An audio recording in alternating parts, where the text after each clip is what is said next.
بسم الله الرحمن الرحيم. السلام علیکم ورحمۃ اللہ وبرکاتہ۔ آقا کی ذات پر محبت سے ایک بار درود پڑھ لیں۔ الصلاۃ والسلام علیک یا رسول اللہ وعلی آلک وصحابک یا حبیب اللہ۔ اگر آپ روزانہ ایک صحیح حدیث سننا چاہتے ہیں تو اس چینل کو سبسکرائب کر لیں۔ جزاک اللہ خیرہ۔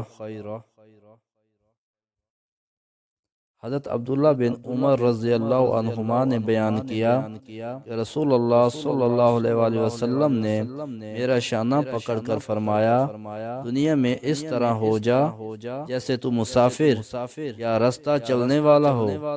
حضرت عبداللہ بن عمر رضی اللہ عنہما فرمایا کرتے تھے، شام ہو جائے تو صبح کے منتظر نہ رہو، اور صبح کے وقت شام کے منتظر نہ رہو۔ اپنی صحت کو مرض سے پہلے غنیمت جانو اور زندگی کو موت سے پہلے۔ حدیث نمبر 6416، صحیح بخاری۔ اے اللہ، جو اس حدیث کو پڑھے، سنے اور دوسروں تک پہنچائے، اس کو پریشانیوں، تکلیفوں اور مصیبتوں سے محفوظ رکھ۔ آمین۔